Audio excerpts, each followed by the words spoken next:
ದೆಹಲಿಯಲ್ಲಿ ನಡೆಯುತ್ತಿರುವ ಸಂಘಟಿತ ಪ್ರತಿಭಟನೆಗಳ ಹಿಂದೆ ಏನೋ ಷಡ್ಯಂತ್ರ ಇದೆಯಾ?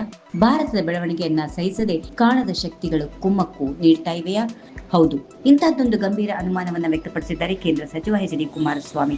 ಸಂಪೂರ್ಣ ಮಾಹಿತಿ ಇಲ್ಲಿದೆ, ನೋಡ್ಕೊಂಡು ಬರೋಣ ಬನ್ನಿ.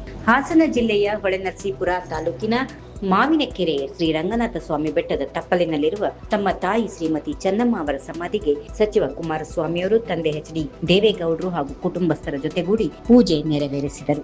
ಇದರ ನಂತರ ಮಾಧ್ಯಮಗಳ ಜೊತೆ ಮಾತನಾಡಿದ ಅವರು ದೇಶದ ಸದ್ಯದ ಪರಿಸ್ಥಿತಿಯ ಬಗ್ಗೆ ಕಳವಳ ವ್ಯಕ್ತಪಡಿಸಿದರು. ಕುಮಾರಸ್ವಾಮಿಯವರ ಪ್ರಕಾರ ನರೇಂದ್ರ ಮೋದಿ ಅವರ ನೇತೃತ್ವದಲ್ಲಿ ಭಾರತ ಇವತ್ತು ಜಗತ್ತಿನಲ್ಲಿ ಅತ್ಯಂತ ವೇಗವಾಗಿ ಬೆಳೆಯುತ್ತಿರುವ ಆರ್ಥಿಕ ಶಕ್ತಿಯಾಗಿ ಹೊರಹೊಮ್ಮುತ್ತಿದೆ. ತಲಾದಾಯ ಮತ್ತು ಜಿಡಿಪಿಯಲ್ಲಿಯೂ ಜಗತ್ತಿನ ಅಗ್ರ ರಾಷ್ಟ್ರಗಳಿಗೆ ಭಾರತ ಸಡ್ಡು ಹೊಡೆಯುತ್ತಿದೆ. ಆದರೆ ಭಾರತ ಹೀಗೆ ಬಲಿಷ್ಠವಾಗುತ್ತಿರುವುದು ಕೆಲವರ ಕಣ್ಣು ಕುಕ್ಕಿರೋ ಸಾಧ್ಯತೆಗಳು ಇವೆ. ಹೀಗಾಗಿ ದೆಹಲಿಯಲ್ಲಿ ನಡೆಯುತ್ತಿರುವ ಸಂಘಟಿತ ಪ್ರತಿಭಟನೆಗಳ ಹಿಂದೆ ಯಾವುದೋ ಕಾಣದ ಶಕ್ತಿಗಳ ಷಡ್ಯಂತ್ರ ಇರಬಹುದು ಎಂಬ ಗಂಭೀರ ಶಂಕೆಯನ್ನ ಕೇಂದ್ರ ಸಚಿವರು ವ್ಯಕ್ತಪಡಿಸಿದ್ದಾರೆ. ಇನ್ನು ಇದೇ ವೇಳೆ ತಾಯಿಯ ಅಂತ್ಯಕ್ರಿಯೆ ಸಂದರ್ಭದಲ್ಲಿ ಗೌರವ ಸಲ್ಲಿಸಲು ಬಂದಿದ್ದ ನಾಡಿನ ಮುಖ್ಯಮಂತ್ರಿ ಡಿ.ಕೆ. ಶಿವಕುಮಾರ್ ಅವರ ಹೆಸರು ಹೇಳಲಿಲ್ಲ ಎಂಬ ವಿವಾದಕ್ಕೂ ಕುಮಾರಸ್ವಾಮಿ ಸ್ಪಷ್ಟನೆ ನೀಡಿದ್ರು. ಯಾರು ಇದನ್ನ ತಪ್ಪು ತಿಳಿಯುವುದು ಬೇಡ ಎಂದು ಮನವಿ ಮಾಡಿದ ಸಚಿವರು ಆ ಘಟನೆಯ ಹಿನ್ನೆಲೆಯನ್ನ ಬಿಚ್ಚಿಟ್ರು. ಆ ಭಾವುಕ ಸಂದರ್ಭದಲ್ಲಿ ನಾನು ಪ್ರತಿಯೊಬ್ಬರಿಗೆ ಕೃತಜ್ಞತೆ ಸಲ್ಲಿಸಿದ್ದೇನೆ. ಮುಖ್ಯವಾಗಿ ರಾಜ್ಯ ಸರ್ಕಾರಕ್ಕೆ ಹಾಗೂ ಮುಖ್ಯಮಂತ್ರಿಯಾಗಿ ವಿಶೇಷ ಧನ್ಯವಾದಗಳನ್ನು ಅರ್ಪಿಸಿದ್ದೇನೆ. ನಮಗೆ ಮುಖ್ಯಮಂತ್ರಿ ಅಂದ್ರೆ ಡಿ.ಕೆ. ಶಿವಕುಮಾರ್ ಅವರೇ ಅಲ್ವೇ? ಅವರ ಹೆಸರನ್ನ ಪ್ರತ್ಯೇಕವಾಗಿ ಹೇಳಲಿಲ್ಲ ಅಂತ ಯಾರೂ ಅನ್ಯತಾ ಭಾವಿಸಬಾರದು. ಅತ್ಯಂತ ಗೌರವದಿಂದಲೇ ನಾನು ಅವರನ್ನ ಸಂಬೋಧಿಸಿದ್ದೇನೆ.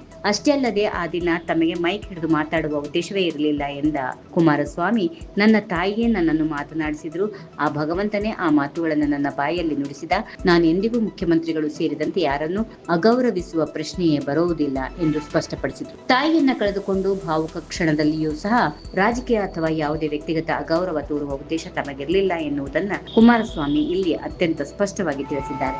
ಒಟ್ಟಿನಲ್ಲಿ ದೇಶದ ವಿರುದ್ಧ ನಡೆಯುತ್ತಿರುವ ಷಡ್ಯಂತ್ರದ ಬಗ್ಗೆ ಕುಮಾರಸ್ವಾಮಿ ನೀಡಿದ ಹೇಳಿಕೆ ಈಗ ರಾಷ್ಟ್ರ ಮಟ್ಟದಲ್ಲಿ ದೊಡ್ಡ ಚರ್ಚೆಗೆ ಗ್ರಾಸವಾಗಿದೆ.